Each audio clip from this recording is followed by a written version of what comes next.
My name is Orpheus Vredos, and I was nobody on the day the sky changed hands. I was a stock clerk on the Athena ring, the orbital habitat the Khormai had let us keep after the surrender, and my job that morning was to log 17 pallets of gray protein into Bay 9 and walk home before the second shift bell. That is the kind of man I was. That is the kind of man they thought I would stay. I want to tell you what happened in plain words, because the official record will not. The council will say there was a misunderstanding. The Khormai will say nothing, because they do not speak unless a transaction requires it. So I am the only one left who can put it down, and I am going to put it down here while my hands are still steady, before the ringing in my left ear gets worse, and before the doctors at the Veterans Clinic decide that what I remember is a symptom rather than a record. I was 41 years old. I had been on the ring for 19 of those years. I had come up the cable from Piraeus on a labor visa back when there was still a Piraeus to climb out of, back when the sky over Attica was the color of grilled fish rather than the color of ash. My mother had died on the surface during the third bombardment. My father had died on the ring 6 months later of a thing the medics called fatigue and I called grief. I had no brothers. I had no wife. I had a one-room cube on Tier 7, a footlocker of paperbacks, and a recording of my mother singing a lullaby that I played on Sunday mornings, the way other men go to church. The Khormai had arrived 9 years before any of this. They came in a vessel the size of a small mountain and they did not land. They sat in high orbit and waited, and after 11 days of silence, a delegation in pressure suits came down on a shuttle the color of dried bone and asked, through a translation device that sounded like a man reading legal documents in his sleep, to negotiate. There was no war in the way our grandfathers would have understood war. There was an exchange of demonstrations, and after the demonstrations there was an agreement, and after the agreement there was the rearrangement of the world. I will tell you what the Khormai looked like because that matters. They were tall, taller than any man I have stood next to, and their skin was not skin. It was a layered silicate, pale gray, faintly translucent at the joints, and when light caught it from the side you could see what looked like veins of darker mineral running through. They had no hair. They had 4 eyes arranged in a vertical column down the center of the face, and those eyes did not blink and did not move independently.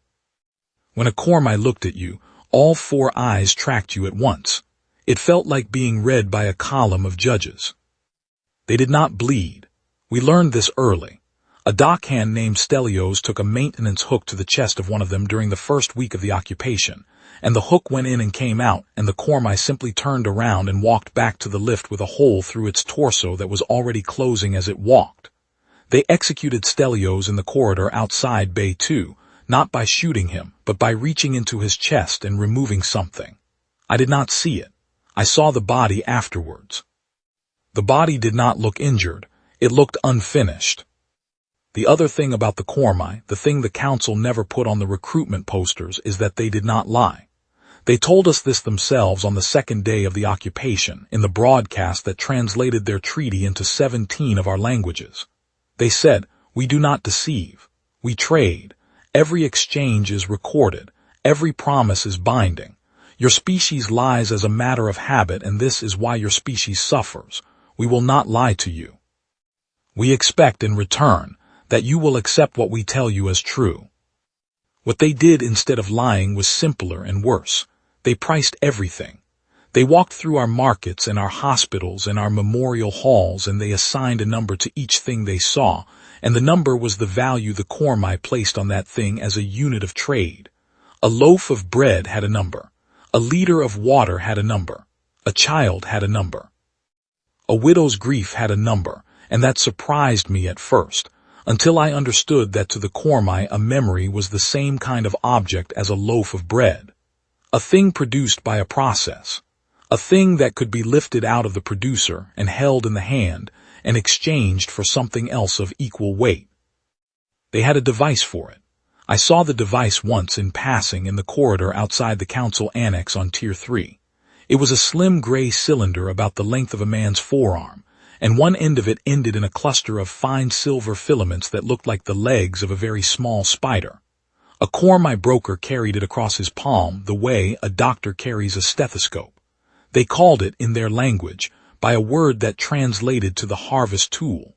We called it the lifter. What it did was take a memory out of a human being and store the memory inside the cylinder. And then the memory could be transferred to another being or sold or destroyed or kept as collateral against a debt. This is how the Khormai paid for what they took. They did not seize, they traded. You wanted medicine for your wife and the council pharmacy was empty.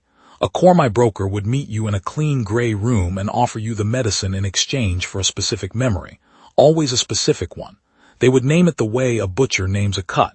They would ask for the afternoon your father taught you to fish. They would ask for the first time you saw the sea. They would ask for the smell of your grandmother's kitchen.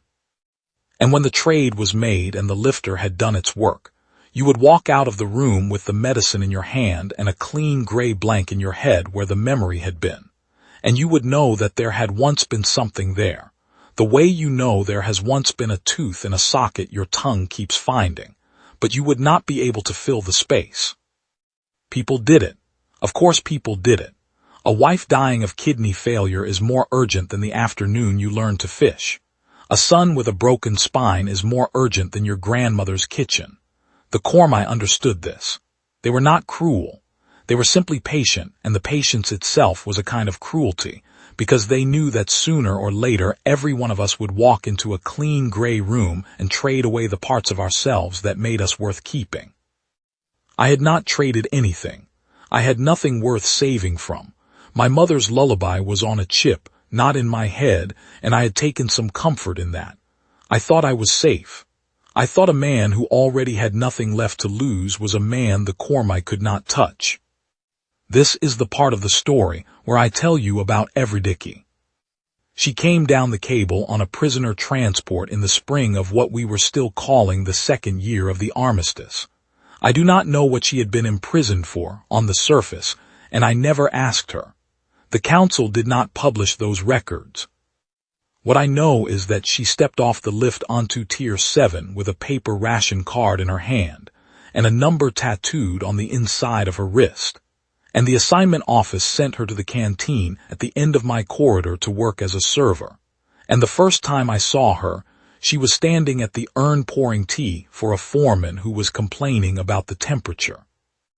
I will not describe her the way a younger man would describe her. I will tell you what I saw. She was small. She was not delicate.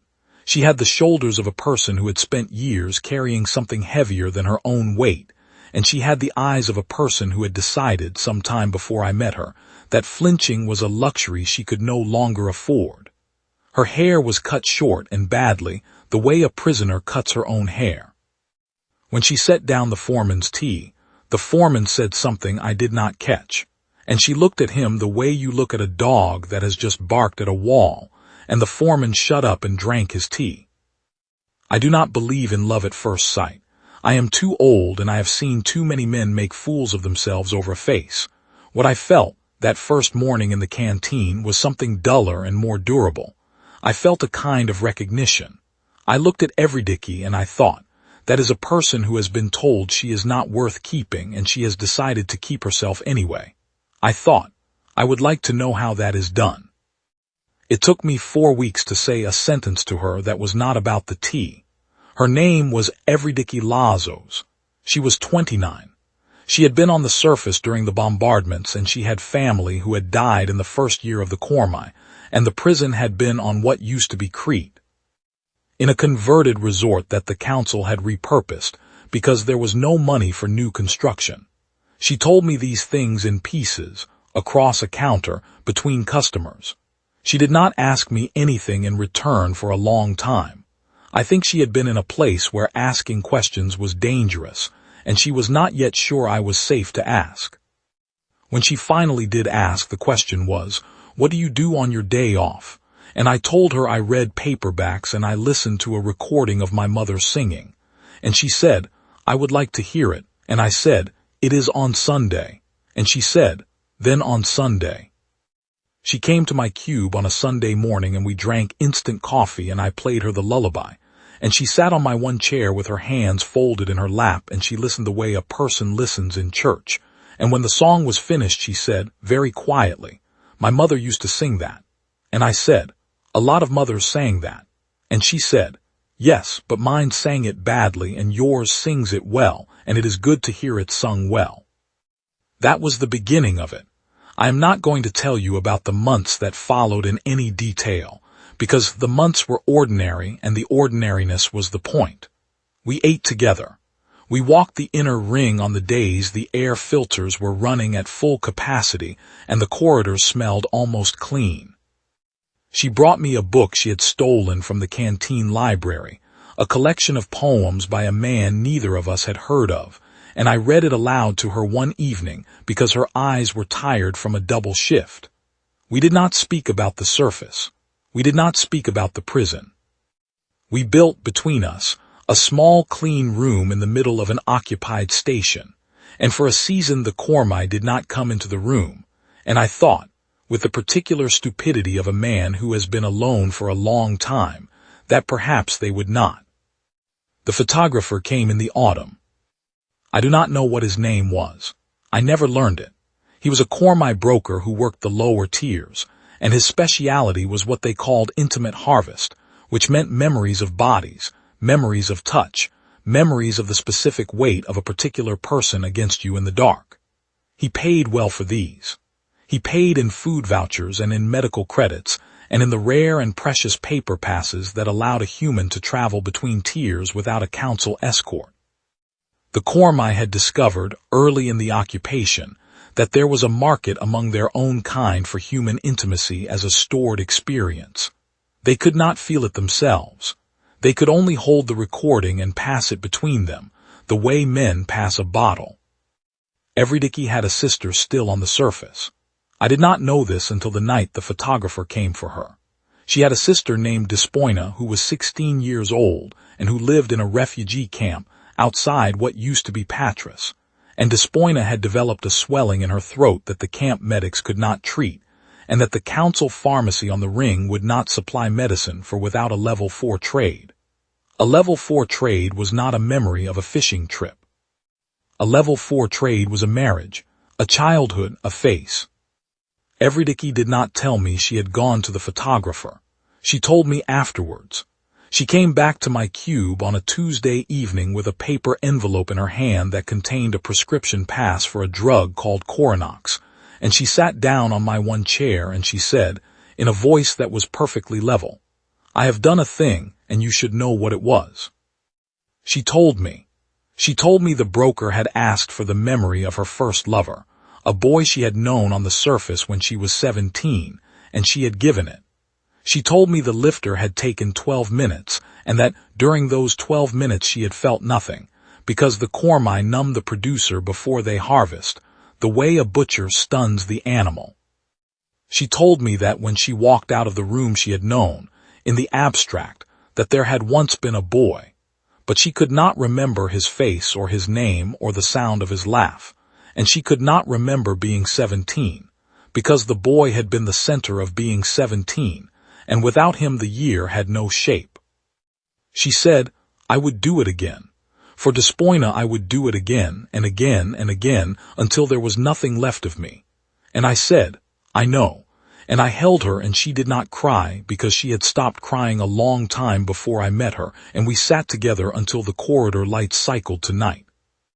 Despoina died anyway. The Coronox had not arrived in time, or it had arrived and had not worked, or the swelling had been something else all along.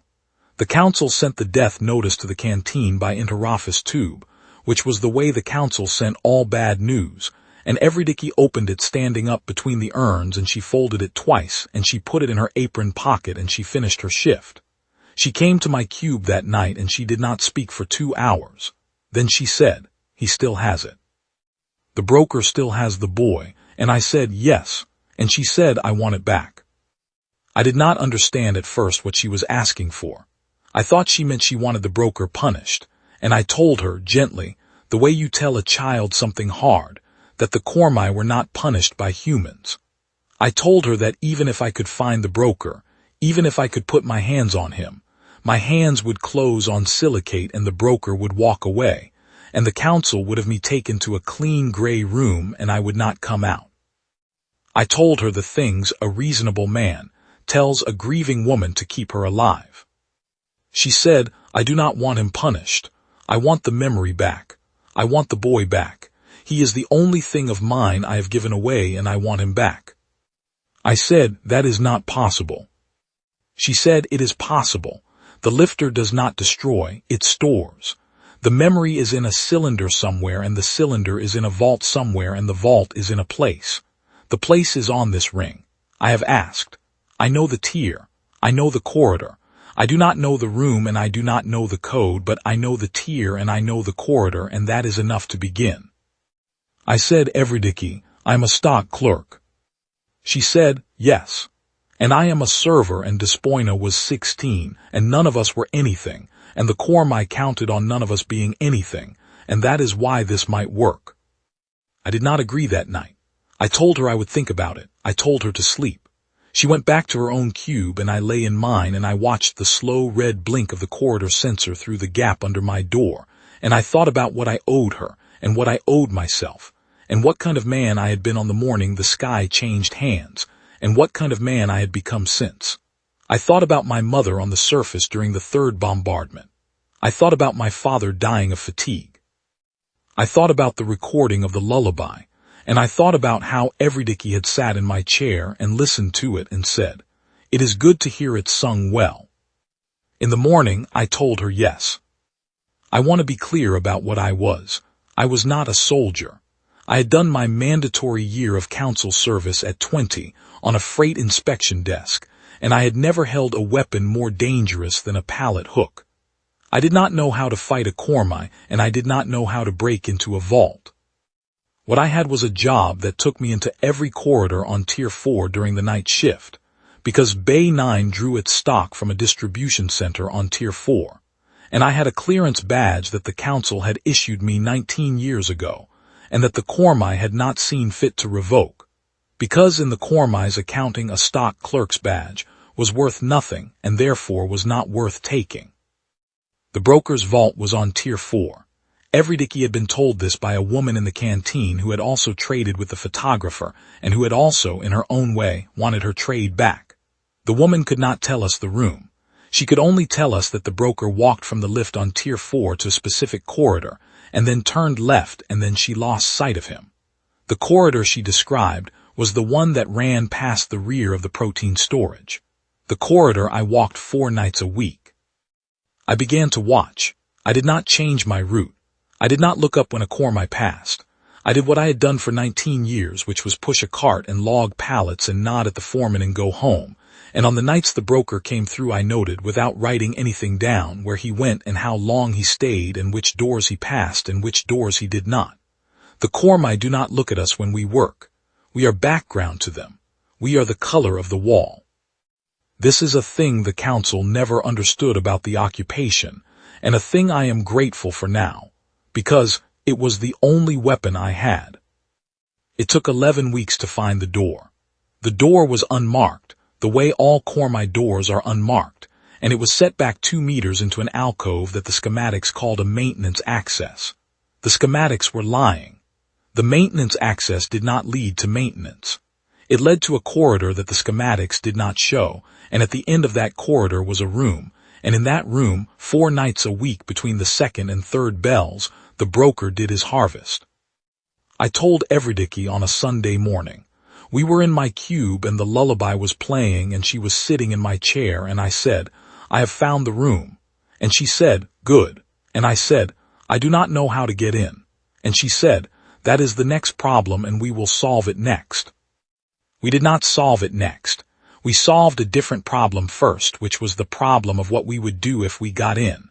The vault was not the only thing in the room. The broker was in the room. The lifter was in the room.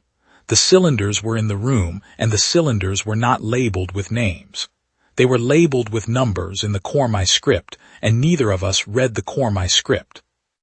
We needed to know which cylinder was Evridiki's, and we needed to know it before we walked into the room, because We would not have time to read every cylinder while a broker who did not bleed and could not be lied to stood between us and the door. This is where Manolis came in.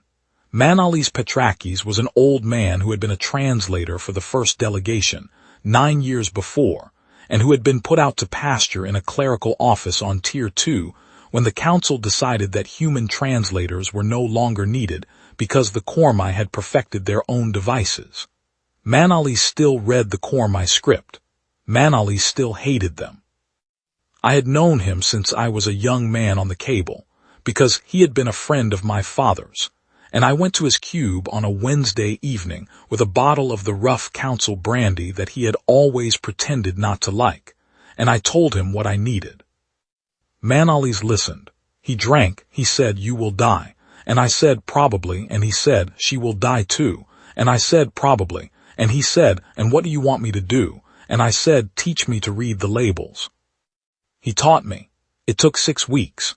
He taught me in the evenings in his cube with a Khormai trade slip he had kept from the old days and a charcoal pencil and a piece of brown paper. He taught me the numerals first, and then the producer codes, which were the marks that identified whose memory was inside a given cylinder. He told me that Evridicky's producer code would be on her trade slip, which she still had, because the Khormai required the producer to keep the slip as proof of contract. He told me that if I could read the producer code on a cylinder and match it to the slip, I would know I had the right one.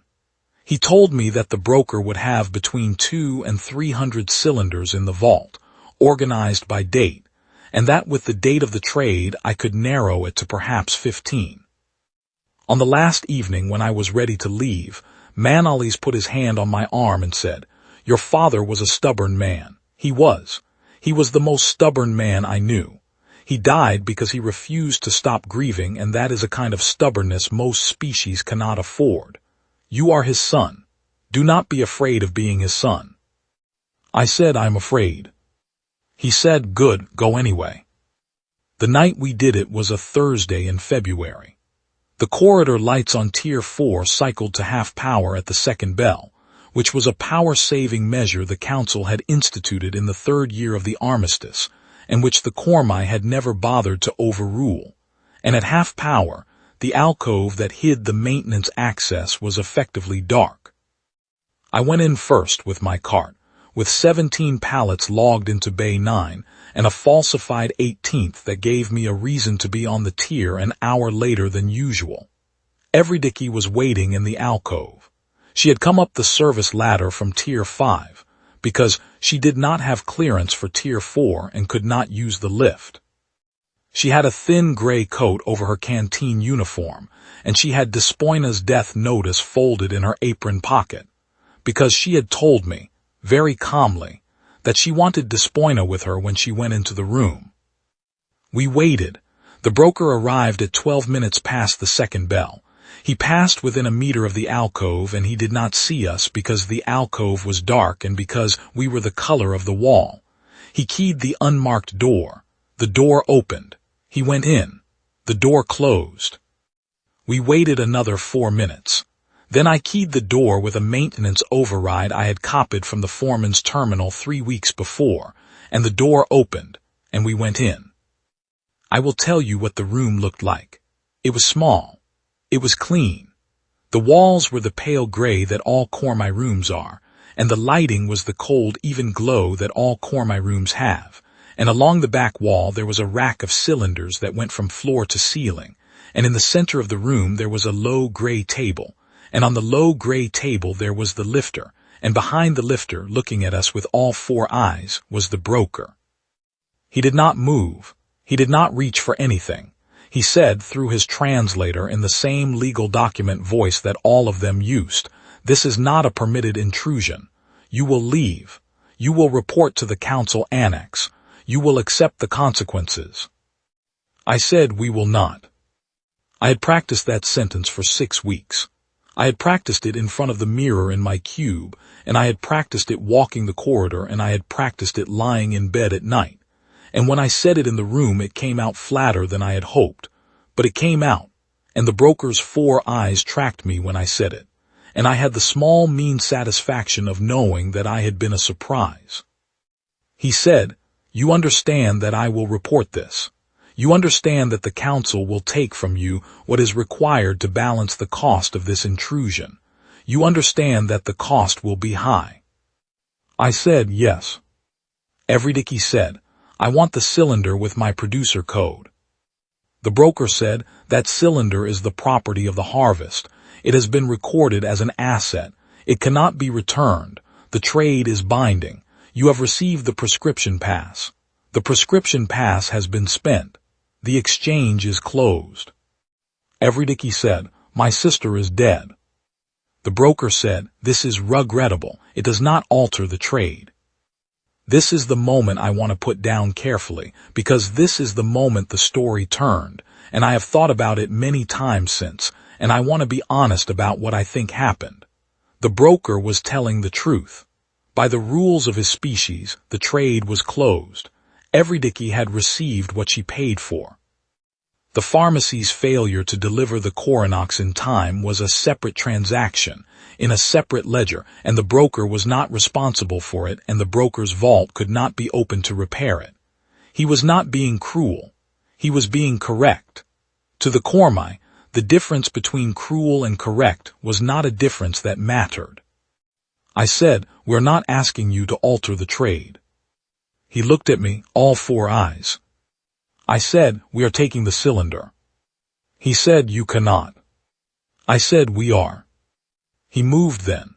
He moved fast, faster than I had thought a thing made of silicate could move, and he came around the table with one long arm extended toward Everydicky, and I did what I had practiced, which was to step between them with the pallet hook in my hand. The pallet hook had been with me for 19 years. It was a piece of forged steel about the length of a forearm, with a curved point and a wooden grip, and it had no business in a fight with a creature that did not bleed, and I knew this, and I swung it anyway. The hook went into the side of his neck and through the silicate and out the other side, and his head came partway off the rest of him, and he kept moving for another 2 steps before the silicate understood what had happened and the body stopped. He did not fall the way a man falls. He folded, in 3 places, the way a deck chair folds, and he came to rest on the gray floor with his 4 eyes still open and still tracking, because the Khormai die slowly and they die looking. I will tell you what I felt. I felt nothing. I had been told my whole life that killing a thinking creature, even a creature that did not bleed, would do something to a man, would change him, would leave a mark. It may have. I do not know.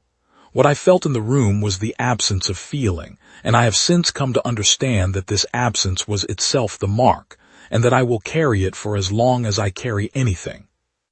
Everydicky had her trade slip out. She went to the rack. I stood over the broker with the hook in my hand, and I watched the door.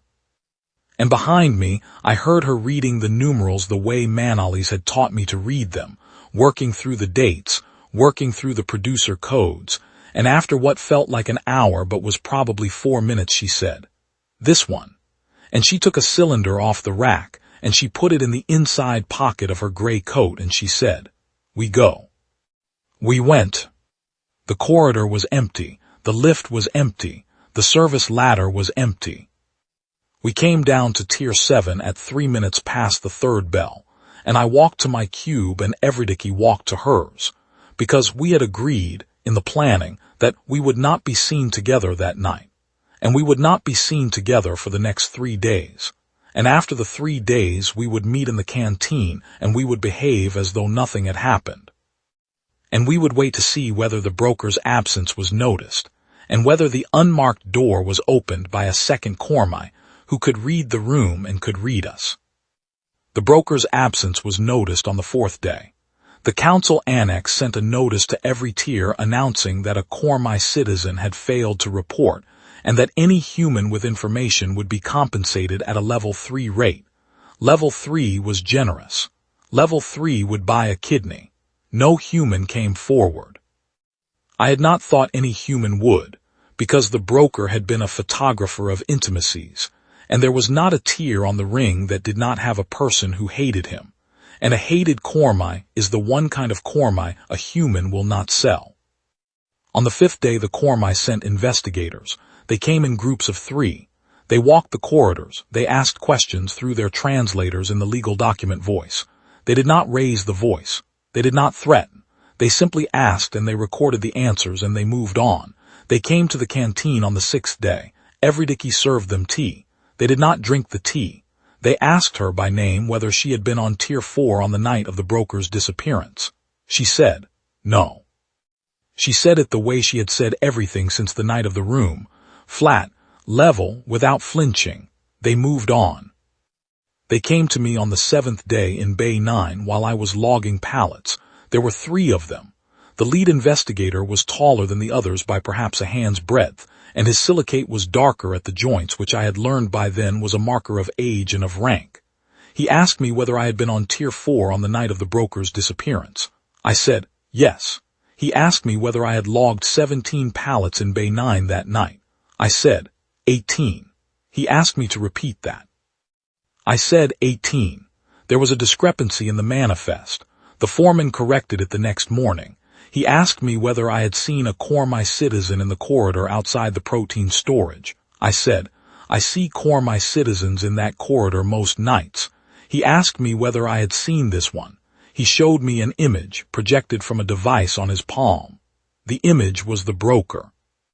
I looked at the image. I looked at the 4 eyes that I had last seen tracking from a folded body on a gray floor. I said, I do not know. I see many of you in that corridor. I cannot tell you apart. He did not move. The other 2 did not move. The lead investigator looked at me with all 4 of his own eyes for what felt like a long time, and then he said, through the translator, you are telling the truth. You cannot tell us apart. This is noted. They left. I stood with my hand on the pallet hook for the rest of the shift, and I did not breathe until the 3rd bell. This is the thing about the Khormai. They did not lie, and they were good at telling when a thing was a lie, but they were not good at telling when a thing was a half-truth wrapped in a wider truth. I had said, I cannot tell you apart. This was true. I had said it because it was true. I had also killed one of them 4 nights before, and I had recognized that one when his image was projected on a Khormai's palm, and I had hidden the recognition behind the wider truth, and the wider truth had been enough. Because the wider truth was something they had heard from every human they had questioned, and they had no template for a man who would tell them a true thing in order to hide a deeper one. This is what I mean about the human hook. It is not that we are stronger than them. We are not. It is not that we are smarter than them. We are not. It is that we have lived our entire species history with each other, with creatures who also lie, and we have developed 1,000 small dishonesties that are not lies, and we know how to ride a true sentence the way a smuggler rides a legal cargo. And the Khormai, who had built their civilization on the principle that a true sentence was a true sentence, and that nothing else needed to be checked, did not know what to do with us. There is more to tell. I will not draw it out. We did not use the cylinder for 3 weeks. We did not have the device that read it. Evridiki carried the cylinder in the inside pocket of her gray coat for 19 days, and she slept with it under her pillow, and she did not let it out of her sight. And on the 20th day, Manalis Petrakis came to my cube with a thing in a canvas bag that he set on my table and unwrapped. It was a lifter. It was older than the broker's lifter. It was scratched and the silver filaments at the end were uneven, and Manalis said, it was in the safe at the translator's office when they closed it down. I took it. They did not know I took it. I have kept it for 9 years. I do not know why I kept it. I think I kept it for tonight. He showed Evridiki how to use it. He did not show me. He said it was not a thing a third person should watch. He said the lifter, used in reverse, would put the memory back where it had come from, but that the process was not exact. Some things would not return. Some things would return in the wrong order. She might remember the boy without remembering the year. She might remember the year without remembering the boy. She would have to live with what came back, the way you live with a limb that has been set badly. Evridiki said, I understand. Manalis left. I left because I had agreed I would not be in the cube when she did it. I walked the inner ring for 2 hours in the bad air and the half-light, and when I came back to my cube she was sitting in my chair, and the lullaby was playing, and she was crying. She had not cried in front of me since the day she had told me about the photographer. She was crying then in a way I had not heard a person cry, in a low, even way that had no end built into it. The way a person cries when the thing they are crying about has been gone for a long time and has only just come back. I sat on the floor at her feet. I did not touch her. After a while she said, "I remember him." And I said, "Good." And she said, "I remember him, and I remember being 17, and I remember the smell of the sea at Patras, and I remember my mother's hands." And I said, "Good." And she said, "I remember Despoina. The Khormai did not take Despoina. Despoina was never in the cylinder." But I remember Despoina now in a way I had forgotten how to, because the part of me that knew how to remember a sister was the part I had given to the broker, and now it is back, and Despoina is in it. I said, "Good." She said, "Thank you." I did not say anything. I sat at her feet and I listened to my mother's lullaby, and I waited for her to stop crying, and after a long time she did, and we slept that night in the cube, she in the chair and I on the floor, because we were tired in a way that was older than either of us, and we did not want to be alone. I want to tell you that this is where it ended, but it is not. The Khormai came for us on a Tuesday. They had been patient. They had been investigating in their patient way for 4 months, and they had not found the broker, and they had not found a confession, but they had found a pattern, and the pattern was small enough that a human investigator would not have seen it, and large enough that a Khormai investigator could not ignore it. The pattern was this. Evridiki Lazos had traded a memory with the missing broker on a specific date. Evridiki Lazos had since been seen in the corridor on Tier 7, in the company of a stock clerk named Orpheus Vretos. Orpheus Vretos had been logged on Tier 4 on the night of the broker's disappearance. Orpheus Vretos had been a friend of a former translator named Manalis Petrakis. Manalis Petrakis had been logged out of a translator's office that had once contained a lifter, and the lifter was no longer in the inventory. The pattern was 4 points on a grid, and any one of the 4 would have meant nothing, and the 4 together meant something, and the Khormai had drawn the line between them. They came to the canteen first. They took Evridiki from behind the counter, without raising their voices, without drawing a weapon the way they took everyone. She did not resist.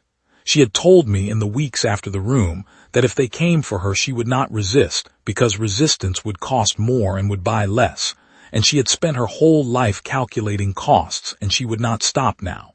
She looked across the canteen as they walked her out. She did not look afraid. She looked at me and she nodded once, the way a soldier nods, and then she was gone. They came for me in Bay 9. I did not resist either. I had the pallet hook on my belt and I left it there, because I had used it once and I had used it well, and I did not think a second use would change anything. They walked me through the corridor and into the lift and up to Tier 3, to the council annex, to a clean gray room I had never seen before, and they sat me in a gray chair and they asked me, through a translator, whether I had killed a Khormai citizen on the night of the disappearance. I said yes. The investigator did not move. The translator paused, as though the device itself needed a moment to be sure of what it had heard, and then the investigator said, "Explain." I told him everything. I told him about Evridiki and the photographer and Despoina and the prescription pass and the Coronox. I told him about Manalis and the lifter and the labels and the producer codes. I told him about the pallet hook and the alcove and the dark corridor and the rack of cylinders. I told him about the cylinder we had taken and the memory we had returned. I did not protect anyone. I did not minimize anything. I told him because I had decided, in the 4 months since the room, that when they came for me I would tell them, because I wanted them to know what they had cost us, and I wanted them to know what one of us had been willing to do for one of us, and I wanted them to write it down in their records, in their patient language, so that the next Khormai who walked into a clean gray room with a lifter on his palm would have read the file, and would know that the producer he was about to harvest was not just a unit of memory, but was a person who had a brother or a sister or a husband or a friend, and any one of those persons might come down a dark corridor with a pallet hook. When I finished, the investigator was silent for a long time. Then he said, "This is noted. You will be assessed. You will be sentenced. Your collaborator will be sentenced. The translator Petrakis will be sentenced." I said, "I know." He said, "You do not seem afraid." I said, "I am afraid. I am very afraid. But what I did was not a thing I am ashamed of, and the fear and the shame are different things, and I have stopped confusing them." He looked at me with all four eyes. He said, "This is a thing your species does. We have observed it. We do not understand it. We have priced it many times, and the price has always been wrong. This is a thing we are still trying to understand." I said, "You will not understand it." He said, "Explain why." I said, "Because to understand it you would have to be willing to walk into a clean gray room and trade a thing you could not afford to lose, and you would have to do it for a person you could not afford to lose, and you would have to do it knowing the cost would not balance. You do not do this. Your species does not do this. You cannot, because the moment you did, you would no longer be your species. We are a species that does this. That is the difference. You can write it down. You can put it in your file. You will not understand it. You will only know it is there." He did not answer. The translator did not translate any further. They took me to a cell on Tier 1, and I sat in the cell for 11 days, and on the 12th day they told me my sentence. They did not kill me. They did not kill Evridiki. They did not kill Manalis. The Khormai do not execute the way we use the word. They harvest. My sentence was the surrender of every memory I had of the night of the room. Evridiki's sentence was the same. Manalis's sentence, because he was old and because his role had been smaller, was the surrender of every memory he had of teaching me the script. The lifter would do the work. The cost would balance in their ledger. The matter would be closed. I sat in the cell and I thought about this. I thought about what it would mean to walk out of the clean gray room with no memory of Evridiki standing at the rack reading the numerals, no memory of the pallet hook going through silicate, no memory of the broker folding in 3 places. I thought about whether this would be a punishment or a mercy. I did not decide. On the morning of the harvest, they came for me and they walked me down the corridor to the clean gray room, and Evridiki was already there in another gray chair, and we looked at each other and we did not speak. The investigator came in with the lifter on his palm. He set it on the low gray table. He said, "The producer will be numbed. The harvest will take 12 minutes. The harvest will not be painful." He looked at me. He said, "Do you have a final statement?" I said, "Yes." I said, "I will not remember this. She will not remember this. The old man will not remember this. The cylinders will go into your vault and the night of the room will be gone from us. We will walk back to our cubes and we will not know what we did, but your file will remember. Your file will say that on a Thursday in February a stock clerk and a server and a translator did a thing your species could not have done, for a reason your species cannot understand, and you wrote it down in your patient script and you put it in your patient ledger, and you have been carrying it ever since. We are giving up the memory. You are keeping it. That seems to me the right way around." The investigator did not answer. He picked up the lifter. "I will tell you what I remember. I do not remember the room. I do not remember the broker. I do not remember the pallet hook, although I still own one, and sometimes when I am cleaning my cube I take it out and I hold it and I feel something I cannot name and I put it back in the drawer. I do not remember Despoina, although I know there was a sister. I know there was a sister because Evridiki has told me, and Evridiki has told me because Manalis told her, because Manalis was not at the harvest, because Manalis died of a heart in his cube a week before the sentence was carried out, and his last act on this ring was to write down, in his own hand, on a piece of brown paper, everything he could remember about what we had done, and to seal it in an envelope addressed to Evridiki, and to leave the envelope on his table for the council to find. The council did find it. The council read it. The council, in its quiet bureaucratic way, did not destroy it. The council put it in a file, and the file came to me 3 years after the harvest, when a junior clerk on Tier 3 who had no idea what she was doing forwarded an old document to the wrong inbox. I read it. I read it twice. I sat with it in my cube for a long time. I gave it to Everydicky, and she read it. She read it twice. She sat with it in her cube for a long time. We did not get the memories back. The Khormai had destroyed those cylinders, not stored them. They had learned that lesson at least. But we got the story. We got the shape of what we had done in Manalys's hand in his patient old man's script, and we read it and we believed it, the way you believe a thing a dead friend tells you, even when the thing is impossible. Everydicky and I do not live together. We never did. We live 4 cubes apart on Tier 7, and we eat together most evenings, and on Sunday mornings I play my mother's lullaby, and she sits in my one chair and she listens. And sometimes she cries a little, and I do not ask her why, because I think I know why, and the knowing is enough. The Khormai are still on the ring. They are still in orbit. They still trade. They still walk the corridors and assign numbers to everything they see, and the lifters still hang from their palms like the legs of small spiders, and the clean gray rooms are still in use. Nothing I did changed any of this. I want to be honest about that. We did not free the ring. We did not break the occupation. We did not even punish the broker in any sense that would mean anything to a creature without nerves. What we did was smaller and I think more durable. We made them write something down. We made them put in their patient ledger an entry that did not balance.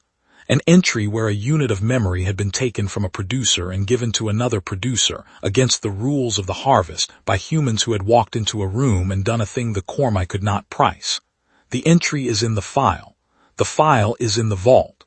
The vault is in a place. They cannot make the entry go away. Because they do not lie, and the entry is a true thing, and they have to carry it. A young man came to my cube last week. He is 22. He works in the canteen on Everydicky's old shift because Everydicky moved to the laundry 2 years ago and the canteen needed a new server. He had heard, he said, that I had done something once. He would not say from where he had heard it. He sat in my one chair and he drank instant coffee and he said, "My mother is dying on the surface, and the council pharmacy is empty, and the broker who has come to my tier has asked me for the memory of my father, and I do not know what to do." I looked at him for a long time. I did not have anything wise to say to him. I am not a wise man, and I never was. I told him what I knew, which was not much. I told him that the trade would balance in the broker's ledger, and that he would walk out with the medicine and a blank place in his head where his father had been. I told him that the medicine might not arrive in time. I told him that even if the medicine did arrive in time, the blank place would still be there, and would still be a blank place, and there was no honest way to talk him out of either of these things. Then I told him about Everydicky, although I did not use her name, and I told him about a stock clerk who had walked into a room with a pallet hook, although I did not use my own. I told him the story the way Manalys had written it down, in the patient old man's script that I had memorized the way I had once memorized the lullaby. I told him that the Khormai could not be punished and the trades could not be undone, but that sometimes, very rarely, a person could walk into a clean gray room and take a thing back, not because the trade had been unfair, but because the thing was not theirs to give away. I told him this was not advice. It was a story. He was a free man and he would decide what to do with it. He left. I do not know what he decided. I do not know whether his mother is alive. I do not know whether his father is still in his head. I will not know because that is not the kind of story the ring tells out loud. What I know is this. The lullaby still plays on Sunday mornings. Everydicky still sits in my one chair. The Khormai are still in their tower and we are still in our cubes, and the occupation has lasted longer than my father's life, and it will outlast mine. None of this is a victory. I am not a man who believes in victories anymore. I believe in the smaller thing, which is that on a Thursday in February, a long time ago now, 3 of us did a thing we should not have been able to do. for a reason a species without nerves could not understand, and we wrote it down where they could not unwrite it. That is the entry that does not balance. That is the thing in their ledger. That is what I want you to remember if you remember anything I have said here. Not the room, not the hook, not the 4 eyes folding to the floor. The entry. The patient mark in the patient script that says a human walked into a place she should not have been able to walk into, and a human walked out with a thing she should not have been able to carry, and the cost did not balance, and the broker did not come back, and the ledger still carries the weight and will until the last Khormai goes home. I am an old man now, and I will be older. I do not expect to see them leave, but the entry will outlast me, and that is enough. That is the only kind of enough a man in a place like this gets, and a man like me has learned to take it. It is Sunday tomorrow. Every Dicky will come at the second bell. I will put on the coffee. I will play the lullaby. She will sit in the chair and I will sit on the floor, and we will be 2 old people in a small clean room in the middle of an occupied station, and the Khormai will not come into the room, and for an hour we will be what we were before the sky changed hands, which is 2 human beings alive together, against the weight of a ledger that does not balance and will not balance, world without end.